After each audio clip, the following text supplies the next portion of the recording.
being simply tolerated versus being fully accepted at work, feeling like it's okay to say, I'm not okay. These things don't happen by accident in the workplace. I'm Chester Elton, and with me today on the Anxiety at Work podcast is my co-author and dear friend, Adrian Gostick. Well, thank you, Jess. We hope this time you spend with us today will help remove the stigma of anxiety and mental health in the workplace and your personal life. And today, as Jess said, we're going to discuss belonging. We all want to belong. And if your culture doesn't make people feel like they belong, it can be a downward spiral of turnover, lost productivity. So what we'll answer today is how to create workplaces where everybody belongs and can thrive. And our guest today is our new friend, Wendy Safstrom, president of the Society for Human Resource Management Foundation, the philanthropic arm of the world's largest HR professional society. The SHRM Foundation mobilizes the power of HR for positive social change in the workplace. Its goal is to educate and empower HR professionals to hire diverse talent, build inclusive workplaces, prioritize workplace mental health and wellness, develop and support the next generation of HR professionals, and help employees find purpose at work and beyond. Prior to joining SHRM, Wendy was vice president of the National Restaurant Association and has held human resource management roles with the Leo Burnett Company and Hyatt Hotels. We're delighted to have you with us today, Wendy. Welcome to the podcast. Oh, thank you so much for having us on today and myself on today. This is a topic that is really professionally and personally important to me, so I really appreciate the opportunity. Well, we're excited to have you on. And of course, as you know, but our listeners may not, part of the mission of the SHRM Foundation is to help prioritize mental health and awareness. So you just held this visionary summit.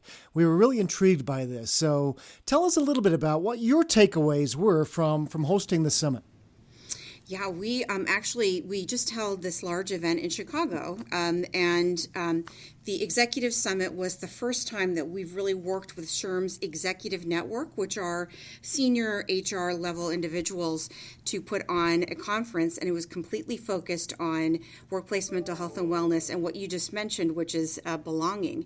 And then in conjunction with that summit, we also had our second annual awards program. It's called Tharseo, where we really celebrated the best of the best in terms of CHROs, CEOs, and policymakers working together to create better worlds.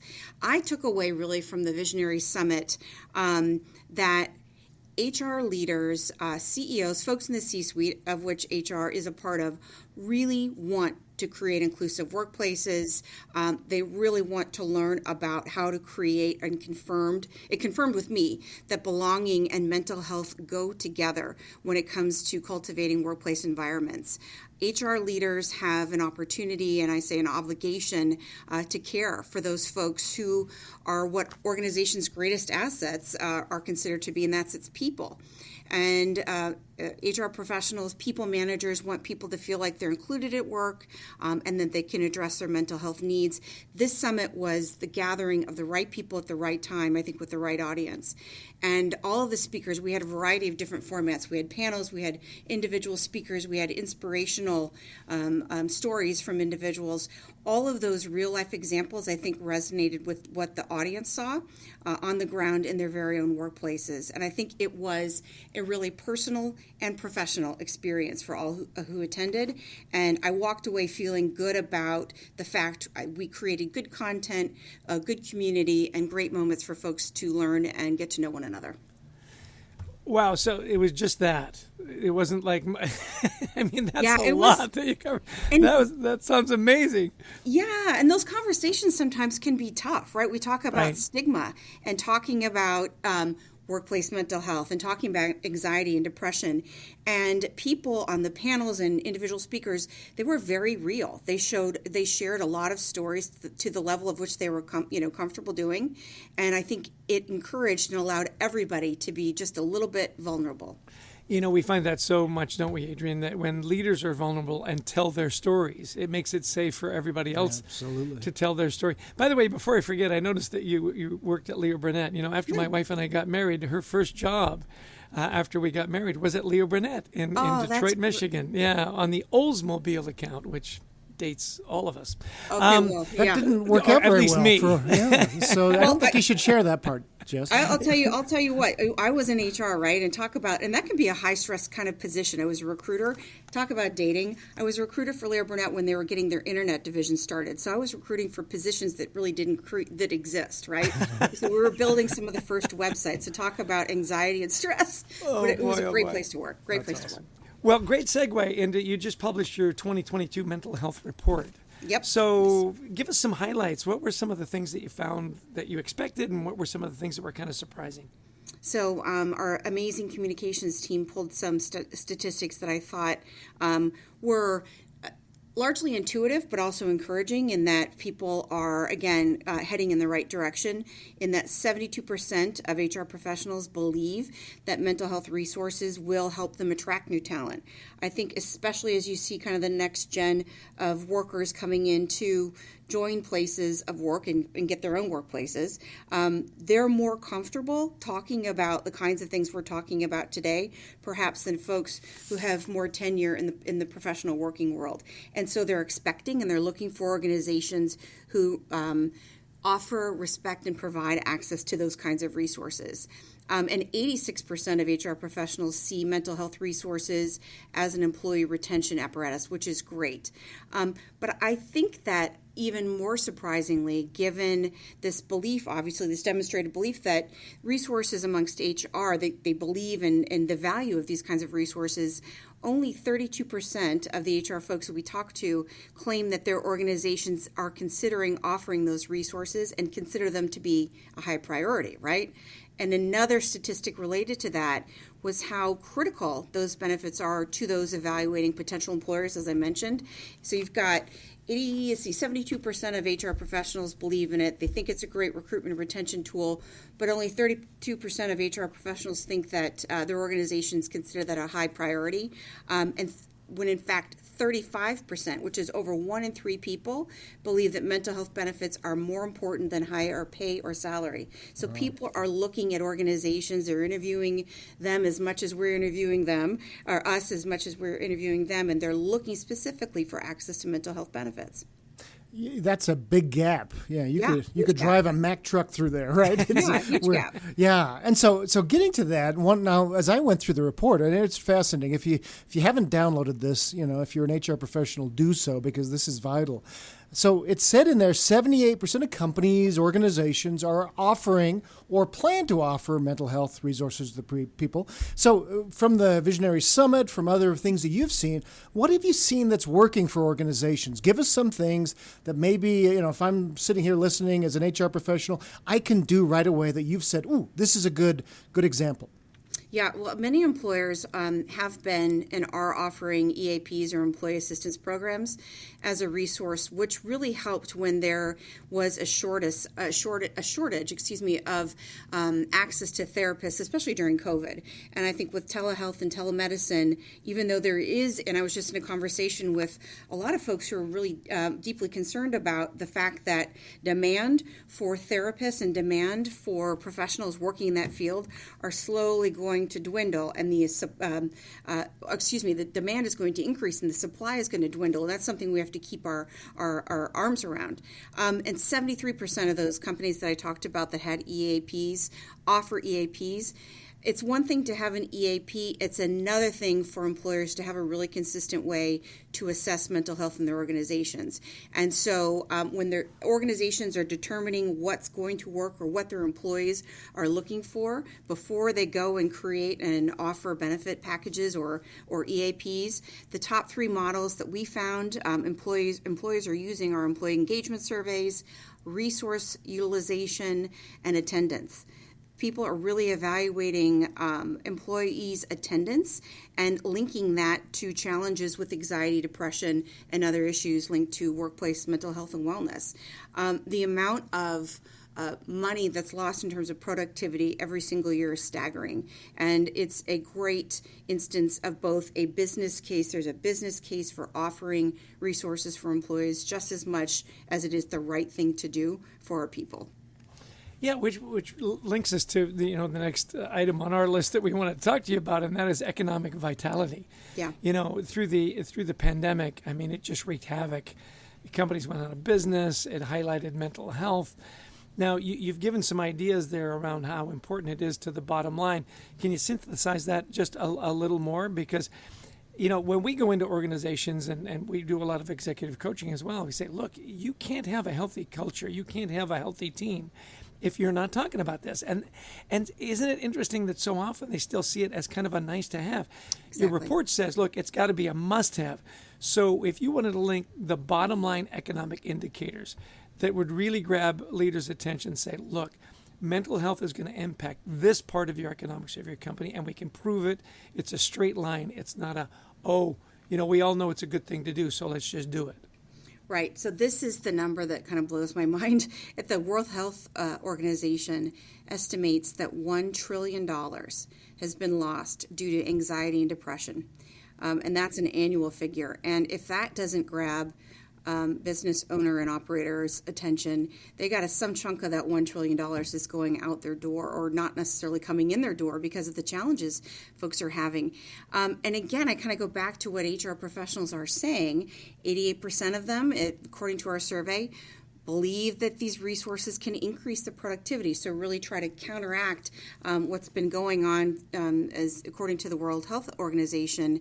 And 78% of our HR professionals feel that those resources are boosting organizational ROI. So the investments that they're making in the EAPs and the other resources they're creating for employees, they're definitely seeing a return on investment by a reduced lapse in attendance and by additional use in terms of the resources. Wendy, I was reading this wonderful book and listening to it on audio, and he said, the story of one person is a tragedy. Yeah. The story of $1 trillion is a statistic. It just doesn't have the impact. In your summit and the stories that were shared, was there one particular story that really highlighted to you the impact on a personal level? Because, the statistics give you all kinds of credibility in all the reports. It is interesting to me that until you've really sat down with somebody that's suffered from mental health and has made that comeback, somehow it doesn't seem to resonate as much. Am I making sense? Is that No, what you're making total sense. And that's what storytelling is so incredibly important. It's one thing to have the quantitative, the data, the research, the reports to back up and to build a business case, right? But I think what's incredibly compelling are individuals' own stories. I have my own story. Everyone's got a story, if not related to them and their struggles with what we're talking about today, but someone within the sphere of their care.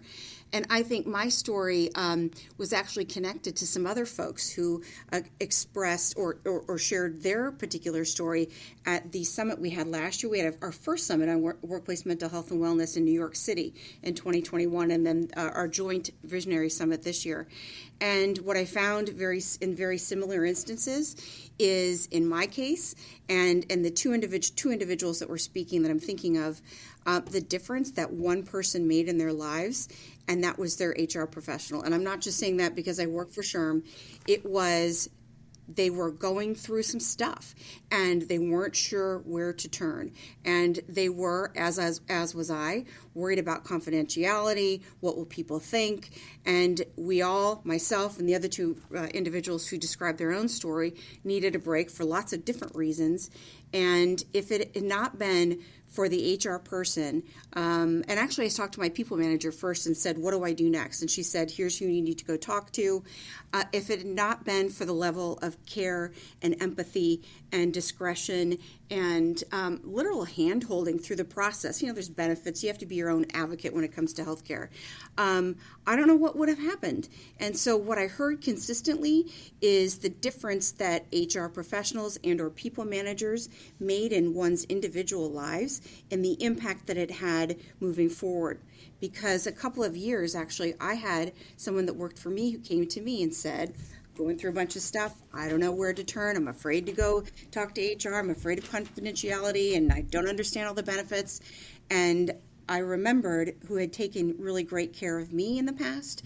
And so I paid it forward and walked her through the steps, and she got the care she needed. And I think, it's person to person. It's very personal. And that's why I said this topic is very personal and very professional and very important professionally too. That's stigma. And good for you, Wendy, for sharing your story and being vulnerable like that to help others, because there's such a stigma that's still around, unfortunately. You look at these numbers and that are just startling, and how many people do suffer every day. And if we were talking about broken bones in the workplace, that would be the biggest thing we'd talk about with these numbers, but we don't. Right.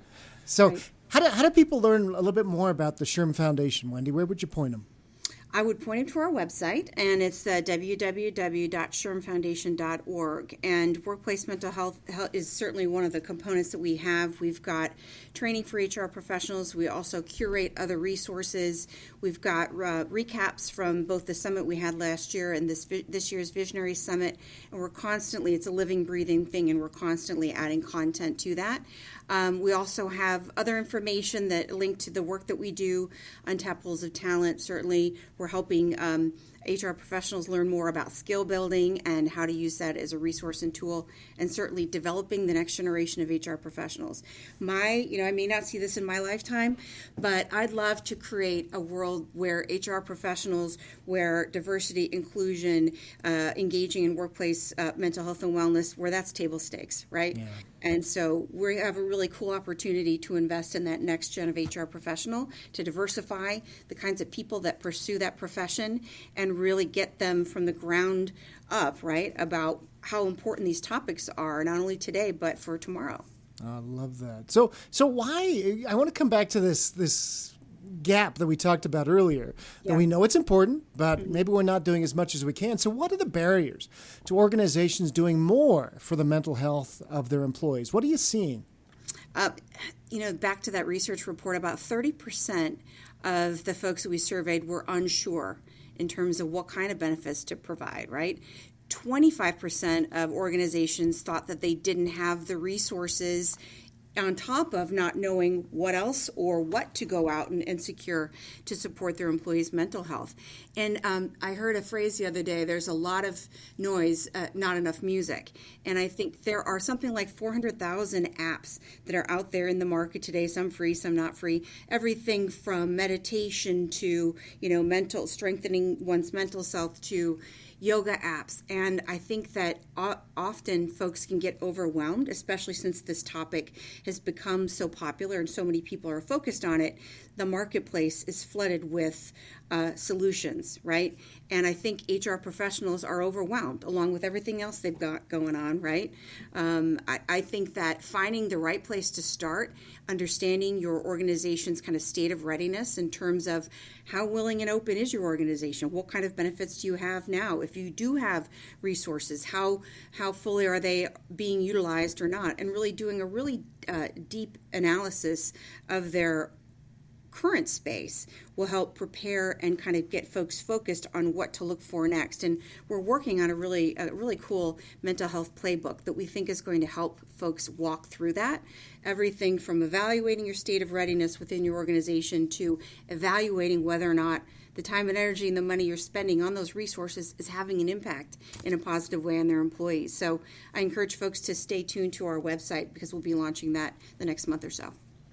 The one thing that's always impressed me about SHRM is you guys have more resources. I mean, really, you say, hey, I need help with whatever. And SHRM goes, hey, not only do we have this, but we've got all these publications. We got the help, click here. So just really thank you so much for, making everything so accessible to so many people. And I don't think people really realize how many resources SHRM really does provide, whether it's the national, association or the local chapters. But I want to jump back into this belonging, because that is huge. I mean, we all want to belong. Right. We have a friend who says, look, if you've ever been at a junior high dance, we all understand the anxiety about not really fitting in and wanting to belong. Never happens. Never happens, right? Yeah. Can you help us understand that concept a little more and what leaders can do to facilitate kind of a culture of belonging? And also, what can HR do? Yeah, I think belonging, I was looking for kind of a standard definition of what it means to belong or what it feels like to belong within an organization and with a culture. I just very simply say it's really just a sense of fitting in and feeling like you're an important member of a group or the group or whatever group or other friends or employees, depending on your particular situation, what that means and how it makes you feel. And I think it's truly part of HR's role to create, again, those cultures by which people feel heard, people feel like they matter, people feel that their points of view are being considered, and that they're creating opportunities for individuals to really step into their workplaces and feel like they belong there. And I think those who don't feel like they belong will really inevitably develop really heavy mental stress. So mental health and wellness is very linked, certainly, to belonging. And with HR leaders and with other business leaders teaming up, we think an investment in belonging, an investment in really looking deep within your culture, find out what's working and what isn't, will pay off in the long run and prevent, hopefully, larger situations that could emerge from one's not feeling like they belong, that they're not being heard, and that their viewpoints aren't important. And I love that summary. There's such simple things, and yet Right. are we doing these? Right. And if I don't feel like I belong, in the old world, we used to tell people, look, we'll tell you if you mess up, otherwise just keep doing what you're doing. In that environment today, most of our 20-year-olds will leave us. They need to know that they're doing a good job, that they're adding value, their voices are heard. So I love what you're telling us there. It's a shift in mindset for managers. Yeah, and I'm going to encourage, it goes both ways too, right? Employees have to make every effort, to contribute. If you're in a meeting for a reason. Pipe up and share your opinion, and articulate your viewpoint. Get to know your coworkers. You don't have to become best friends with them, but really spend time listening, actively listening to what your coworkers are talking about, and contribute to those conversations. Get involved and learn about the business in which you work, not necessarily just what's specifically in front of you is day to day, but what other people are involved in, because I think you'll learn some of their pain points or stressor points too, right? Mm-hmm. So yeah, it's up to an employer and HR professional to create that culture of belonging and inclusivity, but I really think it's also up to the employee to make the very best of the situation that they're in, and open themselves up to learning, continue learning, constant learning. Love that. And it's part of HR, too, to help people understand that. This is part of your role. This is the manager's role. So I love what you're saying there. Okay. Yep. So, this has been such a great discussion, Wendy. I've got pages of notes, and I think our listeners will as well. So tell us how you maintain your mental health practices during a very stressful, busy week as a senior HR professional yourself. Yeah, I was thinking about that on my drive in today. Working out, kind of sum total, whether it be a walk, and I love cool fall days like it is today. I do weight training. I dabble in weight training. I'm not a professional lifter. I love to run. Just getting exercise. There's something to be said for getting those endorphins going. That really alleviates anxiety. It makes you feel good, I think, about yourself. You stand a little bit straighter, a little bit taller. And I remember we have 3 board meetings a year. I was driving to work about 6 months ago, and I had really wrapped up my workout routine. And as I'm driving in, I'm like, I'm not worried about the board meeting. I'm feeling completely prepared. And I was thinking, what's different between last time we had a board meeting and this time? And I really attribute it to committing to exercise and committing to mind, body, and spirit for myself, just as much as the people who are around me in the sphere of my care, either my team members or my immediate family. I think there's something to be said for that. So, Wendy, thank you so much. So much great information, so many great resources. If there were 1 or 2 things you wanted our listeners to take away from this conversation, what might they be? Companies cannot afford to remain paralyzed on this issue. They're getting pressure from all different areas and all different places. It has an impact if employers don't do something about mental health and wellness in their workplaces. You'll see increased retention. You won't be able to recruit the kinds of folks you want to recruit into your own organizations. And HR professionals need to remember to take care of themselves too. That was a big takeaway from that Visionary Summit, where we had all these senior HR leaders in a room for a day and a half. Nobody was on their phones. People weren't on their computers. They were really paying attention, because I think they felt like they themselves could learn something personally from the conversations, and they felt good about the ability to go back into their places of business and do something with the outcomes of those conversations. I just say we just need to get more people into the fold and get more people bought in to continue talking to the degree that people feel comfortable. We've got to keep talking. Doing nothing, the cost of doing nothing far outweighs the cost of doing something. Really well said. Listen, thanks so much for this conversation. Thanks so much for your time, the work that you do, and the difference that you're making. It's truly been a delight. Thank you so much. Yeah, thanks, Wendy. You're welcome. Adrian, Wendy Safstrom, so much fun. And SHRM, we've associated with SHRM for, decades now. We've spoken at conferences. And their mission really to make workplaces safer and more engaging, and all the wonderful programs they do. Mm-hmm. What a wonderful guest. So let me ask you, what were some of your key takeaways? Well, if you haven't downloaded this mental health report, if you're in HR, do it. It really has some powerful data. I just think, just the numbers she was throwing out, look, pretty much a vast majority of HR people are saying, we've got to focus more on mental health resources to attract and retain people. And yet only 30% or so are considering it a high priority. We've got a disconnect right now on what we can do, and we have to move this to a higher level of priority as HR professionals. Exactly.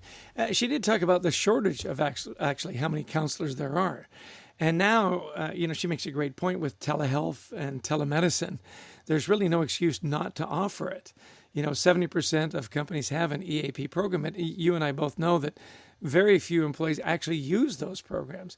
So again, to get the message out that you have these tools, you have these places you can go to get help. And then you asked a great question about, so what's the cost? Can you connect it up? What's the incentive for companies to really focus on mental health? And she threw out the number that the World Health Organization said, yeah. It's a $1 trillion. Yeah, now, you can live on $1 trillion. Yeah, you can't get a good left-handed reliever for the Yankees for $1 trillion, but you can certainly get more productivity. Yeah. And that really is a staggering number. We did talk about the fact too that, look, $1 trillion is a statistic. What are some of the personal stories, and we've all got those of a colleague, if not ourselves. And so get down to that human level that says, look, I have coworkers, I have teammates that are suffering. And that's when that $1 trillion and all those big numbers really come home and are much more meaningful. Well, back when we were in corporate jobs, I think you'd probably agree. I never would have called the EAP. No way. Yeah, there's no way. I would have spent my own money out of pocket to go talk to somebody if I needed to versus using the corporate, because I didn't know how secret or confidential or this or that or the other. So we have got to help our people understand what these resources are, what they will do for them, and that idea that this is going to be confidential. This is not something reported back up, and really help that. Now, I also love that she talked about this idea of belonging, which we just don't hear enough about. But when you think about culture, that's really what culture is. It's, do I feel like I belong here? Do I feel like I fit in? And HR plays a big role in that. Yeah. She used an expression I thought was really fun and quite beautiful, really, that there's lots of noise around this subject, but not enough music.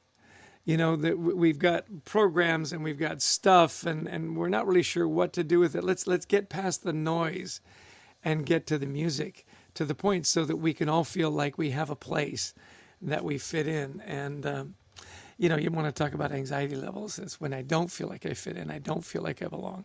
Yeah. And that's really SHRM's mission, is to create a better world. I love that grandeur of that mission. We want to help create a better world, helping people fit in.